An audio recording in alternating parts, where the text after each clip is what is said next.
Welcome to another episode of the Boy Network. My name is Chima and you are locked on to a very interesting discussion. We are going to be talking about relationships today. Relationships and how we navigate it as men. And to do that, I have two very interesting guys with me on set. They're my guys, they're my friends. I have Xavier and I have Emmanuel. Guys, welcome. Thank you for doing this with me. Thank you for coming to discuss. Pleasure. Thank you so much for As in, look at us. So we're about to have a very, truly. We're about to have a very interesting discussion. So let's just get straight into it because of the time we have. First of all, now, relationships basically involve interactions with other people, interactions with the environment and everything. But let us start off with male-male relationships. Sometimes this tends to be, toxic. Sometimes it doesn't tend to be expressive enough and all of that. So as men, how do we navigate relationships with each other? How do we do that? Okay. If I should give like a brief history. Growing up, when I was younger, I think it was kind of easier for me relating with guys. Play around and all of that. Go play ball, all of those things. Different forms of games, and then as guys, say we always enter trouble. So now your fellow guy go deal with. Then getting older, getting more mature, you tend to see certain tendencies that you do not like and correspond with certain people.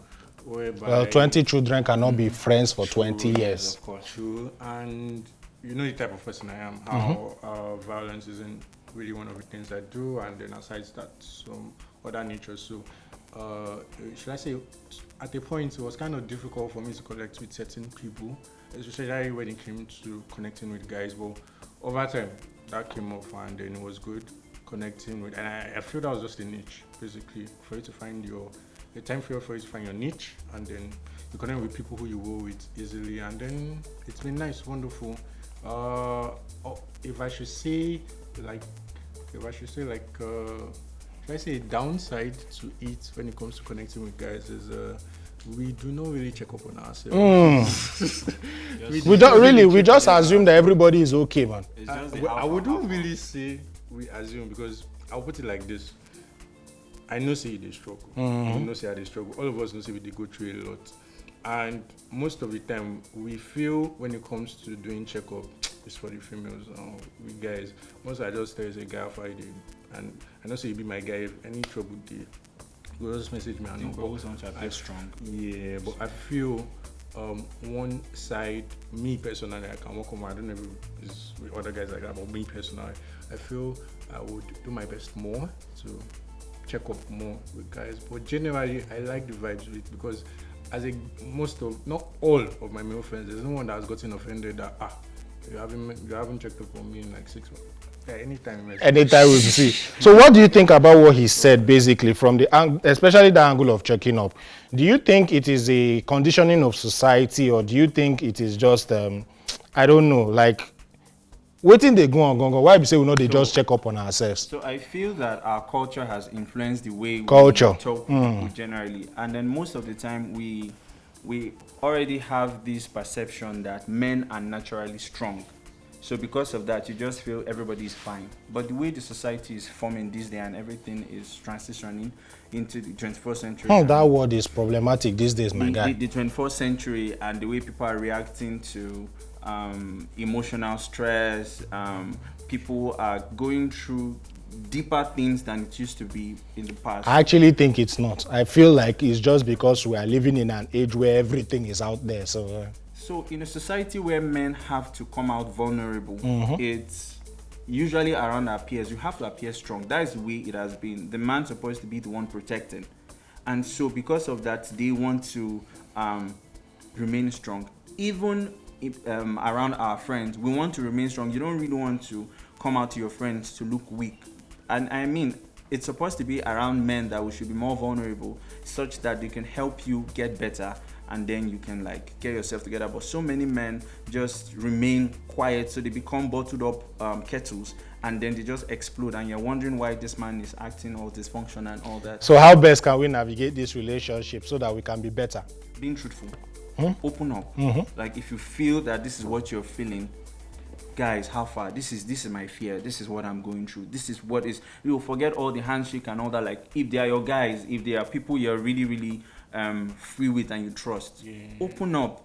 Reduce the pressure. True. Now then we even understand you pass actually. Would help and then show you how to go about it. So that's what I feel. All right, so let's look at a relationship with the opposite sex. Standard, basically, men and women. He created them according to the Bible. So it means that we must relate with them. Basically, I mean, if the world wants to go forward, now men and women. So how do we navigate this relationship? Again, I'm going to make it. I'm going to bring it down to this time and age where everything is a problem. You talk A, somebody will say so you don't like B. So please, how can we navigate it in this world? So I feel that relationship starts with attraction for the opposite sex. And you have to know exactly what you want. And then you figure out how to go about it. For the kind of society we're in now, you have to be very, very careful. So you understand what boundaries you have and you cross them.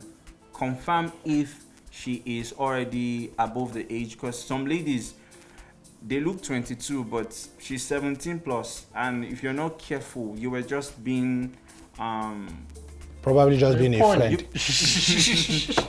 So you would have to really be careful to verify if she's above that particular age. You take your time to know if that person is matured enough to even handle, because sometimes the law does not look at intention. The law is looking at an act, so they want to hold you by the hand if you do that. So for men have to be really, really careful these days to really, really go about how they interact with the opposite sex. But then I would say in summary, for guys, know exactly what you want. Gather your information intelligently. Walk up to the lady and speak to her. I mean, Standard. worst case scenario, you be like say you'll give me that your jota later.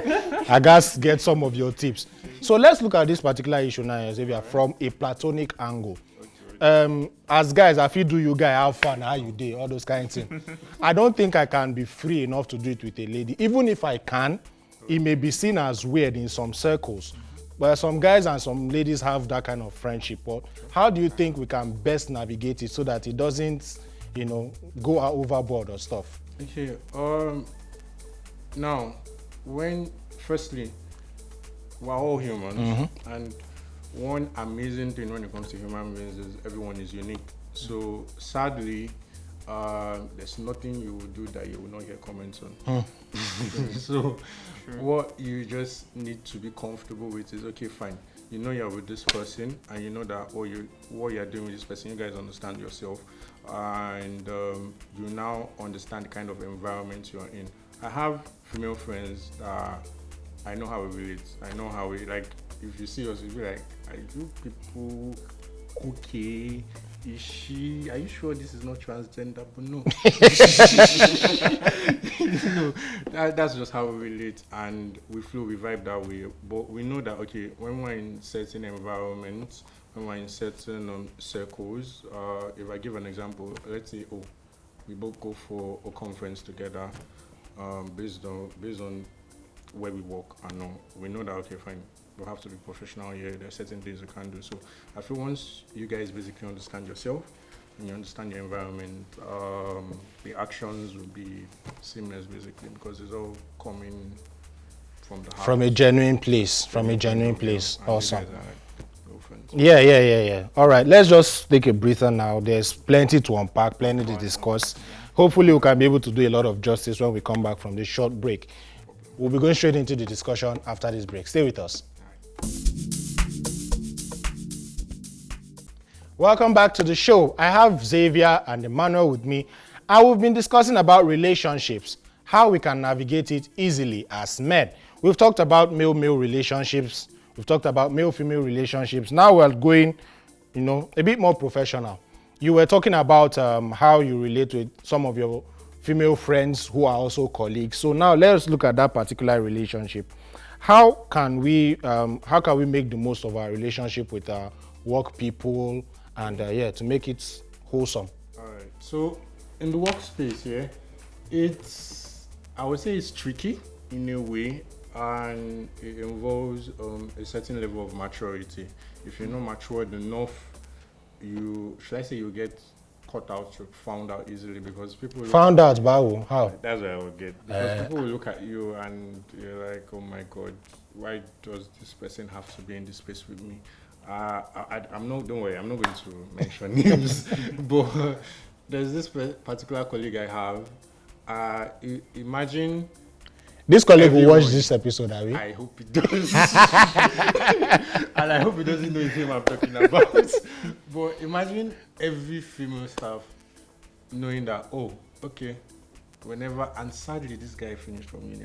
Oh, it can't be your No, 12 now. no, he's illegal. He's a law student. So not make my side.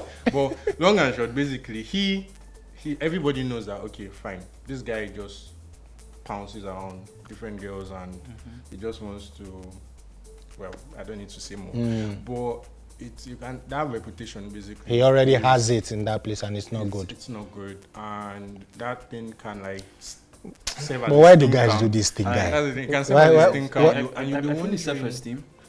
Nah, see, I won't.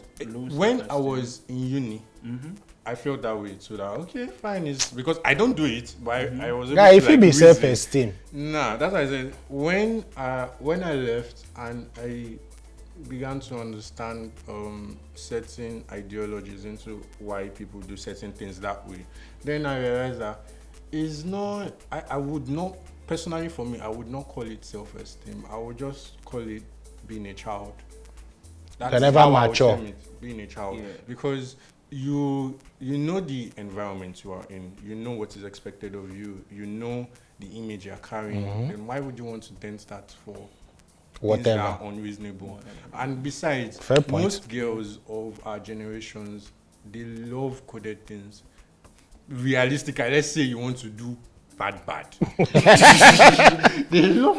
Why would you not want to just carry it out and make it open? Because you have a thing on you basically, because like now there was a time period whereby you wanted to go for conferences and people were like, oh, okay, if we go, I don't want this person to be here. And though they didn't say out publicly, but I have a close relation with my HR, so I get to know of those things and like he already has a bad reputation, man. So I think over time is had the control of that side, and it's good. Because it's good at what it does, but just having that stinger doesn't make sense. So basically, when it comes to the professional setting, my own advice would be, when you're at work, do your work. Yes, you could have someone that, oh wow, this person blows my mind. You have to. Or you just see someone that you want to be friends with and all. You have to, professional. Yeah, because at least for me, most of the time it's friendship. I don't think I've ever had workplace. Nah. No, really. Most of the time it's really friendship. I don't think I've ever had any workplace friendship. So, anyways, basically, you just comport yourself and then just do what you want to do. Because I've heard of people in my industry who have gotten married, worked in the same unit and all of that, and what comes to my mind is it? They were not quite dangerous. Well, people manage to in the same industry isn't dangerous. No, so you said in the same unit, space, like same office. It's that's the thing. If you're getting married in the same office, definitely you have to follow companies. Procedure. One person has to go. Definitely. You people that are working in office are trying. You people that are working in office are trying. So you are telling me now that if I see one Shenkes I like in an office, I have to leave, or she has to leave. In that profession, you know the sector I am. You people should come and join us in the freelance economy. In that particular sector, you have to. There's only very few organizations that allow for it, and those ones they have ties with government bodies, so they're like, okay, fine, no worries. If it's government, but if it's private, it's private. They frown at that. You have to. Even if the person is working in a unit, that sorry. So generally now, what do you? He has told us that he feels like it is childishness for people, for men rather, because we're talking about men, for men to be having such behaviors in the workspace. But when he was speaking, he said it's self-esteem, and I actually subscribe to that school of thought. I feel like self-esteem affects a lot of men's relationships with people, and because the workspace is where a lot of men thrive mostly, that thing still affects them there. So let us know what you were thinking when you mentioned that. Okay, so when I talked about self-esteem, what happens is that when men are in the workspace, there's a particular way they're supposed to coordinate themselves. You're supposed to be able to relate. Not to be carrying shoulder options. No. Of course, not being proud, but you need to coordinate yourself in the workspace in a way that is civil. Because first off, you're adding to a team, then you're adding growth to a business. But then you shouldn't get carried away by your experiences and your characters, such that you then start to behave badly to people. Even if you're coming from a background where you've been probably abused in one or two ways you may not know, you should position yourself to get better. And if you feel you need help, seek help. Like being in a workspace, there are things that are regulated, like legally. And if you feel that, oh, in this particular place I'm not confident, maybe I can't talk in public, I can't communicate in a particular way, I want to get better, talk to your guys. I mean, we have the boy network where you can like talk with men and they could coordinate and teach you stuff, and you can seek out help properly. I feel that men that have self-esteem issues don't want to accept that they have that particular We are stubborn. So once you agree that you have this particular flaw, I feel that you should find a way to get it sorted out, or else it will reveal itself wherever you are. And the workspace is a place that will bring out every character in you. True. And I mean, work pressure, people from People literally live all their lives working. So you can't fake it, you can't pretend. It's going to come out. So at the end of the day, you have to figure out a way to sort it out. And if you're in the right environment, there are a number of elements that would actually help you actually improve. You get used to people, you learn to manage people properly, people's emotions, and you were talking about emotional intelligence a time ago. Sure. Yeah, all that, you start to build structure. So I feel that as a guy, you should be more deliberate about how you coordinate yourself in work. All right, so how do you get the best out of every relationship? Obviously, a relationship is a give and take thing. The way you interact, the objects of your relationship interacts back. Yes. So how do you get the best out of every relationship, men, women, colleagues, wherever? So I think the best way to get the best out of relationships is you have to be teachable. Make sure you're flexible to learn from different places you go to, because I mean, there are cultures, there are people with different characters, different mindsets, different orientations. orientations. So you're supposed to put yourself in a place where you can absorb all this and make adjustments as time goes. I mean, when you're around the Chinese, for some people it's offensive to just shake anyhow. There are some other places that if you don't shake directly or look straight into the eye, it's offensive. So you need to understand how you're communicating those particular, just how to interact properly. I interacted with a German one time that this guy was telling me everything straight, and it was like, why are you talking like a child? Don't you have filter? But it was later I got to understand that Germans are like that. Yeah. Germans and Dutch people, they are like that. They are straightforward. Give it to you. If your cloth is brown and you are telling them it's white, they will argue it with you. You are trying to convince other people. Other people are okay. He says his clothes is brown. Okay, no. Those ones will tell you no. But this is how they relate. It's because they are very straightforward people, and it could cause culture shock. And then before you know it, you've cut off a relationship. It could be beneficial too. All right. So Xavier, what's your viewpoint on this? How can you get the best out of relationships? To me, the number one key thing is, well, he's mentioned, which is absolutely correct, but for me, the number one key thing is that understanding. There's nothing like having understanding apart from being able to learn and unlearn. If you do not have understanding, you have a long way to go, because you could be able to learn and unlearn certain things, but you don't know what you are learning. You don't know what you are learning. Knowledge inflow, everything will just enter. You will not know what to take. And there's nothing taking. But so basically, once the understanding steps in, sure, levels of maturity will come in, and then you know, okay, fine. Within this circle, you portray yourself this way. Within this form of relationship, you know where to, should I say, play your cards, basically, so that you know generally. Because I know one thing women generally love is peace, and you will see it everywhere. If you look at your at a point, it feels like we it feels almost like we are lying because we say this a lot. Sure.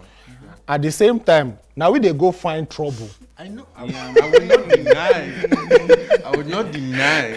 But I know generally. Truly, yeah. Because even if I've seen certain instances of, okay, fine, you see a guy lying and all of that, and if you get to the bottom line of everything, like, okay, what this guy is actually looking for is just peace of mind. He just wants to be able to cater for this, provide for this, and even if you look at it and like, no, why will it be peace?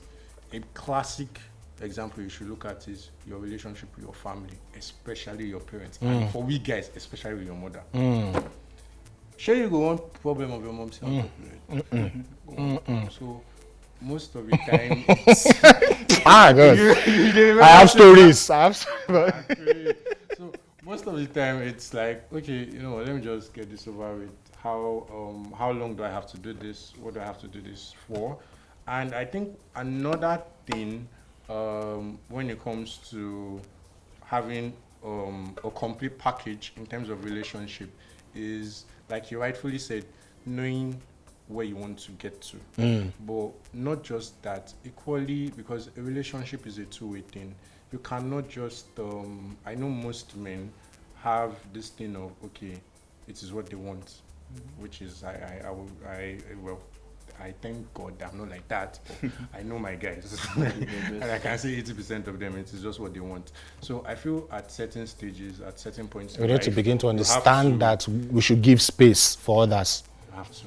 Because a relationship is meant to grow. And if you there is no how you want to do it. If you are only focusing on yourself, there's so much you're going to lose. You're going to lose at the end of the day. True. If you truly want to get far, you have to learn how to go with someone. You have to see the different other places you have to be able to accommodate, and then you go together. All right, man. Thank you so much.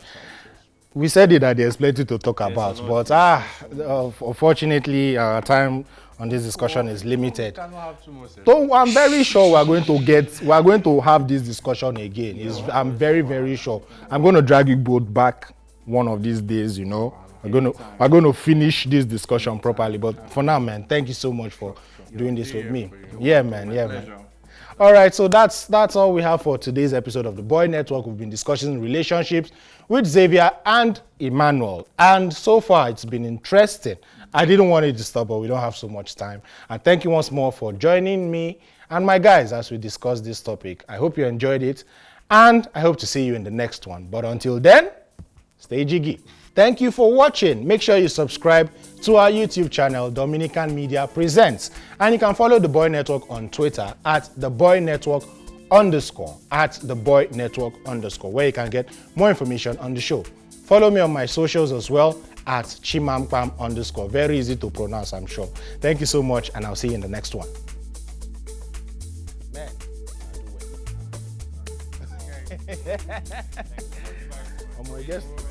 I got